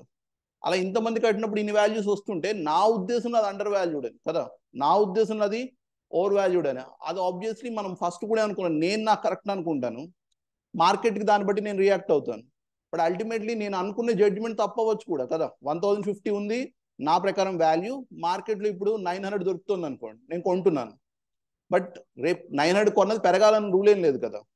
So again same thing, 6% is వాడి perception of discount rate. Okay, so మీరు వాడిని క్వశ్చన్ చేయకూడదు. Big boss is always right అని. ఓకే, ఐ మీన్ ఐసీఏ వాడి దగ్గర. అండ్ ఎక్కువ ఆలోచించకండి, ఎగ్జామ్లో సాయం అయిపోతుంది. ఇవన్నీ ఆలోచించారనుకోండి సమ్లోకి, ఓకే, మీరు చేయాల్సిన 8 మార్క్స్ సమ్కి అంటే 14.4 minutes ఉన్నట్టు కదా. మీరు ఆ 14 minutes దీని మీద గడిపిస్తారనుకోండి, 6% 5% అని దానికి లెంత్ తీసి రాశారనుకోండి, ఎందుకు 5% కాకూడదని ఎగ్జామ్ సాయం అయిపోగలదు. ఓకేనా. మద్యపానం, ధూమపానం ఆరోగ్యానికి హానికరంలాగా ఎక్కువ ఆలోచించడం కూడా ఆరోగ్యానికి హానికరం. ఓకే, రేపు క్లాస్ స్టార్ట్ చేసే ముందు ఆ నోట్ వేస్తాను ఊరికే అన్నాను. ఓకే, డౌట్ అడగండి, మంచిదే. డౌట్ ఈజ్ ఆల్వేస్ గుడ్ డిస్కషన్కి. ఓకే, ఎనీవే మళ్ళీ మనం సమ్కొద్దాం, ఇది క్లోజ్ చేద్దాం. అవును, ఇంకొకటి రేపటి నుంచి 8:15కి టైం అని మా ఆఫీస్ వాళ్ళు గోల్ ఆడుతున్నారు. మీరు 10కి వదులుతున్నారు, వాళ్ళు 11కి వెళ్తున్నారు, 11:30కి వెళ్తున్నారు అని వర్మ గారు గోల్ ఆడుతున్నారు. నిన్న కూడా వచ్చి నాకు సార్ కొంచెం తొందరగా వదిలేయండి అని. ఓకే, సో 8:15 to 9:45, 9:45కి వదిలేద్దాం. ఓకే, 8:15 ఇబ్బందే, బట్ ట్రై చేద్దాం. ఓకే, ఎనీవే మళ్ళీ సమ్మకు రండి. ఎక్కడ ఉన్నాం మనం, క్లాస్లో కాకుండా. ఫస్ట్ పాయింట్ ఏంటి? రిడెంప్షన్ ఆఫ్ ఓల్డ్ బాండ్ కదా. ఎంత ఇక్కడ? I mean initial outflows. First ఏం చేస్తున్నారు? ఓల్డ్ బాండ్ రిడీమ్ చేస్తున్నారు. So redemption of old bond, right? ఎంతకి?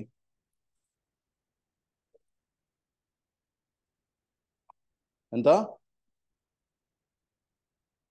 అంటే 3,42,00,000 ఉంది కదా. 3 crores మీద 1,140 అంటే 14% కదా. So 3,42,00,000 రాయొచ్చా?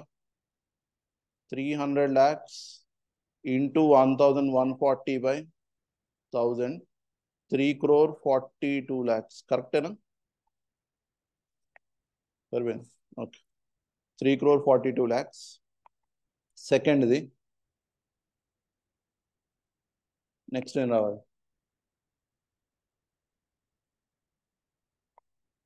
Second point is premium మీద ట్యాక్స్ షెల్టర్ కదా. So tax shelter on call premium 42 lakh into 40%, 16,80,000. Positive అని నెగిటివ్? పాజిటివ్. క్యాలిక్యులేషన్స్ చూసుకోండి అవి. 16,80,000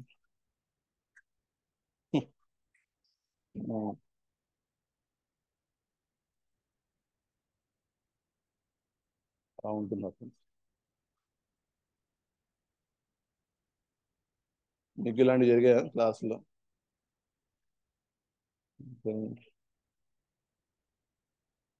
ఈ గాడ్ బ్లెస్ యూకి ఎప్పుడు మే ఎందుకు వాడుతుంటారు?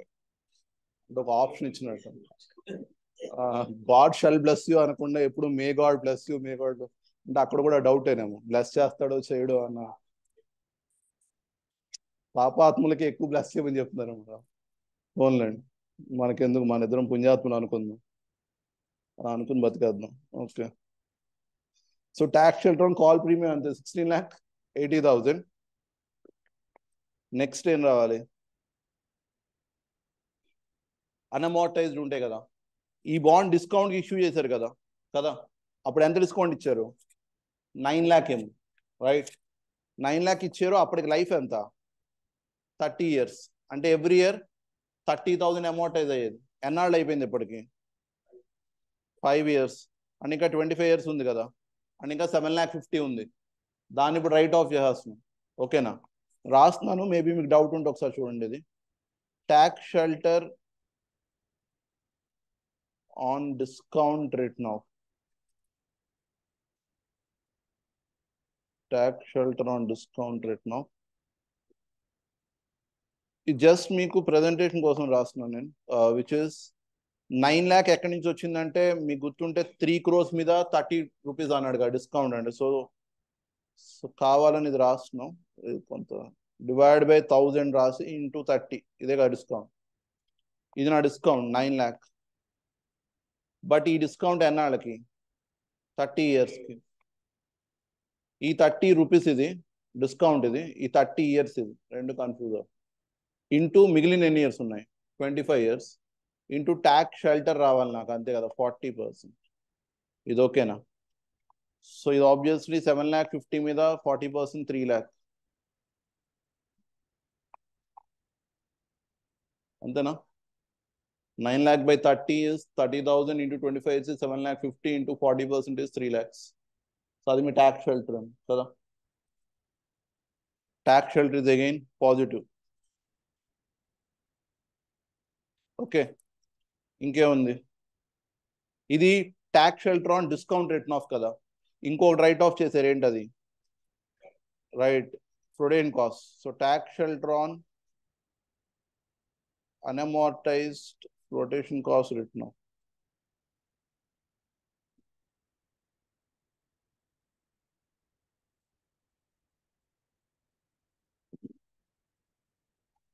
ఎంత? ఫోర్త్ లైన్ ఏం చెప్పాడు? The initial provident cost was 3,60,000. Again language was అన్నాడు అంటే పాతది కదా.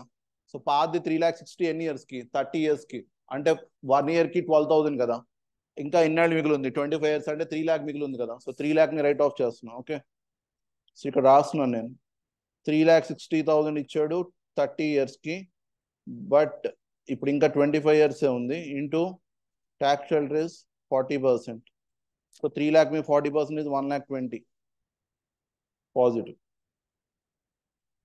3,60,000 by 30 into 25.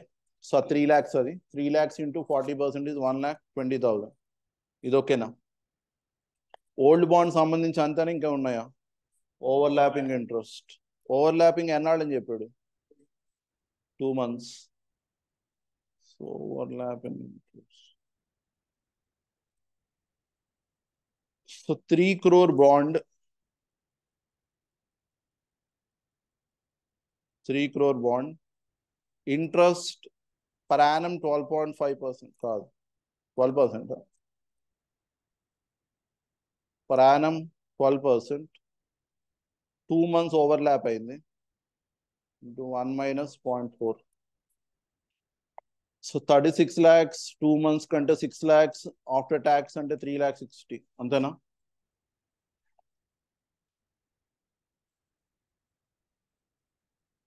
సరిపోయిందా? After tax, right. So 3,60,000. 3 crore మీ 12% కదా per annum. సో 36 lakhs అంటే మంత్ కి 6 lakh కదా. 2 months ఉంది 12 lakhs.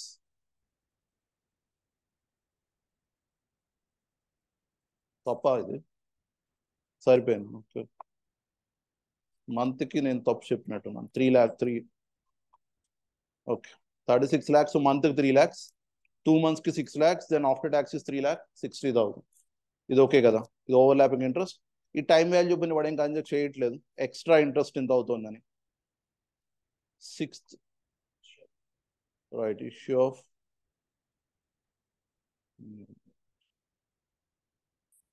Issue of new bonds.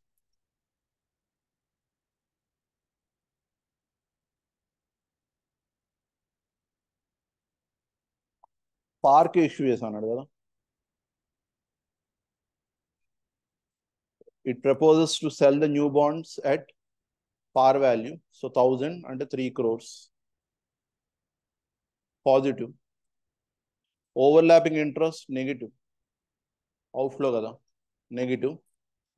Whereas issue of new bonds positive. And flotation cost on new bond ఎంత అన్నాడు 4 lakh 4 lakh negative. Flotation cost of new bond 4 lakh negative. అంతేనా 42 negative, 25 20 negative, 22 20 negative, 21 negative, 24 60 negative, 28 60 negative. ఈ total 28 lakh 60 negative వచ్చింది అంతేనా ఒకసారి confirm చేసుకో survey okay so 28 60 negative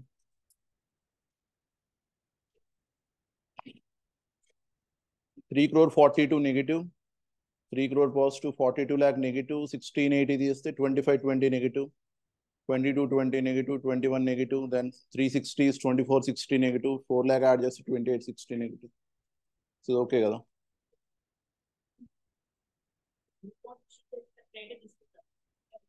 new bond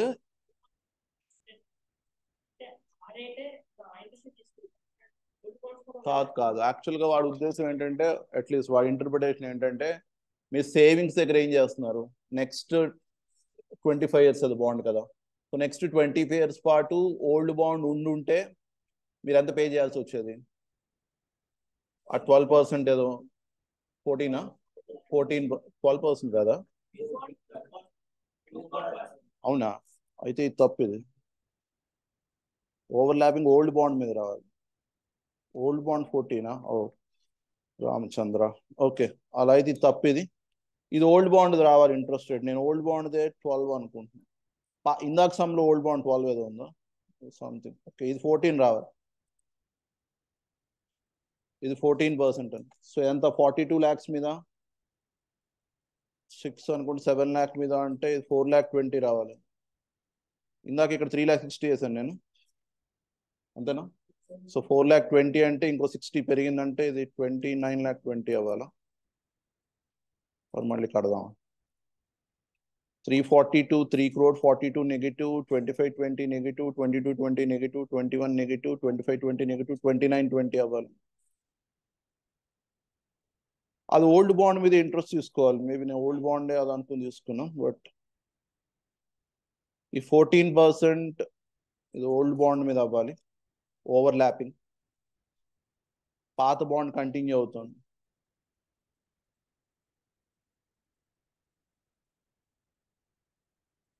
so 29 lakh 20 negative total సరిపోయిందా right so ఇది మీ 0 year cash flows next easy కదా be right recurring cash flows NR life అన్నాడు 25 years so 1 to 25 years 1 to 25 years right savings in interest after tax ఇది every year per annum ఇది 3 crores మీద పాత interest 14 అన్నారు కదా కొత్త interest 12 into tax rate 1 minus tax so 2% is 6 lakhs మీద 63 lakh 60 సరిపోయిందా 3 lakh 60 రైట్ ఇది మీ సేవింగ్స్ అండ్ ఇంట్రెస్ట్ ఇప్పుడు మీ కంపారిజన్ దేనికి పాత బాండ్ ఉన్నప్పుడు వచ్చే అమోర్టైజేషన్కి కొత్త బాండ్ ఉంటే వచ్చే అమోర్టైజేషన్కి పాత బాండ్ ఉండుంటే అమోర్టైజేషన్స్ ఏవే వచ్చేవి? ఇది ఇంక్రిమెంట్లు అవ్వచ్చు ఆర్ డిక్రిమెంట్లు అవ్వచ్చు. నేను డిఫరెన్షియల్ అని రాస్తున్నాను. డిఫరెన్షియల్ ట్యాక్స్ షెల్టర్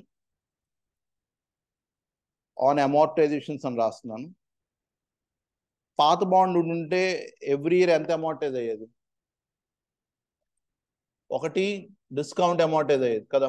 డిస్కౌంట్ ఎంత? 9 lakh divide by 30 years 30,000. So old bond ఉంటే 30,000 డిస్కౌంట్ అమోర్టైజ్ అయ్యేది. కాకుండా ఫ్లోటేషన్ కాస్ట్ ఎంత ఓల్డ్ బాండ్ మీద? 12,000. ఫ్లోటేషన్ కాస్ట్ వాజ్ 3,60,000 కదా ఇనీషియల్ 30 years కి. అంటే ఎవ్రీ ఇయర్ 12,000. అంటే ఓల్డ్ బాండ్ ఉంటే 42,000 మీద ట్యాక్స్ షెల్టర్ వచ్చేది, అంతేనా? ఓల్డ్ బాండ్ ఉంటే. కొత్త బాండ్ ఉంటే కొత్త బాండ్ మీద ఫ్లోటేషన్ కాస్ట్ ఎంత? 4 lakh. పార్క్ ఇష్యూ చేశారు అంటే డిస్కౌంట్ ఏం లేదు కదా. అంటే కొత్త బాండ్ మీద 4 lakh ఎన్నాళ్ళకి? 25. సో 4 lakh డివైడ్ బై 25 16,000 ఏమో, అంతేనా? సో 16,000కే వస్తుందేమో కదా, కరెక్టేనా? 4 lakh డివైడ్ బై 25 16,000. సో 16,000కే వస్తుంది. అంటే ఇప్పుడు కొత్త బాండ్ మీద 16,000కి అమోర్టైజేషన్ బెనిఫిట్ వస్తుంది. ఓల్డ్ బాండ్కి ఎంత వచ్చేది? 42. అంటే తగ్గిందా పెరిగిందా అమోర్టైజేషన్? తగ్గింది. అంటే ట్యాక్స్ షెల్టర్ కూడా తగ్గుతుంది. So which is a disadvantage. So అందుకని 16,000 minus 42,000 into 40%, 10,400 negative. Just for understanding నేను కింద విడిగా రాస్తున్నాను. ఓల్డ్ బాండ్ ఉండుంటే, ఇది రాయక్కర్లేదు మీరు, ఓల్డ్ బాండ్ ఉండుంటే డిస్కౌంట్ అమోర్టైజేషన్ ఏమో నాకు ఎవ్రీ ఇయర్ 30,000 వస్తుంది. అండ్ ఫ్లోటేషన్ కాస్ట్ మీద అమోర్టైజేషన్ ఎవ్రీ ఇయర్ 12,000 వస్తుంది. సో మొత్తం నాకు 42,000 అమోర్టైజ్ అవుతుంది. 42,000 అమోర్టైజ్ అవడం వల్ల 40% ట్యాక్స్ కలిసి రావాలి కదా. 40% అంటే 16,800 కలిసి రావాలి. ఇది ఓల్డ్ బాండ్కి. ఓకే, న్యూ బాండ్ ఇష్యూ చేశాక నాకు డిస్కౌంట్కి ఇష్యూ చేయలేదు. సో అది ఫ్లోటేషన్ కాస్ట్ అమోర్టైజ్ అవ్వదు. ఫ్లోటేషన్ కాస్ట్ ఏమో 16,000 ఉంది. 16,000 ఎలా వచ్చిందంటే 4 lakh ఇంకర్ అయ్యారు 25 yearsకి. So divide by 25. సో 16,000 మీద 40% ట్యాక్స్ షెల్టర్ రావాలి, 6,400. ఒకప్పుడు 16,800 వచ్చేది, ఇప్పుడు ఓన్లీ 6,400 వస్తుంది. ఎంత తగ్గింది? 10,400. సో అదే పైన. ఓకే, సో 10,400 తగ్గింది. ఇంకా వేరే ఏం లేవనుకుంటే 3,49,600. 3,49,600. లాస్ట్ స్టెప్ మీరు చేసేయచ్చు కదా, ఎన్పివి కడతారు. సింప్లీ ఆన్సర్ ఏంటి? 3,49,600 ఇంటూ పీవీఏఎఫ్ ఎంత వాడాలి? 8%. కాస్ట్ ఆఫ్ డెట్ ఈస్ 8% అని ఇచ్చాడు. పీవీఎఫ్ 8%, 25 years ఏమో కదా, మైనస్ 29,20,000. ఆ ఓవర్లాపింగ్ ఇంట్రెస్ట్ అది ఓల్డ్ రేటే తీసుకోవాలి. ఓకే, అది నేను పొరపాటున న్యూ రేట్ ఆర్ తెలియ 12% అని తీసుకున్నాం, బట్ 14% తీసుకోవాలి. అడ్జస్ట్ చేశారు అది. సో ఇదెంత? పీవీఎఫ్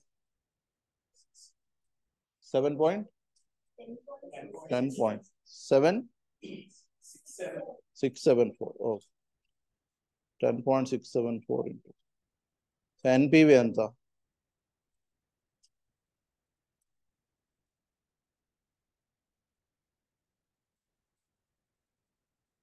$3140 something. So 901 or 901 సరిపోతుంది. ఓకే, సో పాజిటివే కదా. So which means obviously will refund the bond. Okay, ఇదే మోడల్ ఇంచుమించు ఎగ్జామ్స్ అమౌంట్ ఉంది నాకు గుర్తుండే 2019 నవంబర్ అనుకుంటే. నేను మీకు షేర్ చేస్తాను, హోంవర్క్ ని ట్రై చేయండి. Same features, nothing changes. Okay, so ఇది బాండ్ రిఫండింగ్. ఇంకోటి కన్వర్టబుల్ బాండ్స్ ఉంటే మేబీ టాపిక్ ఎండ్ చేయొచ్చు, బట్ సమ్స్ చేయాలి మనం చాలా. ఓకే, సో ఫైన్, రేపు మళ్ళీ కలుద్దాం. రేపు 8:15 కలుద్దాం. Okay, thank you.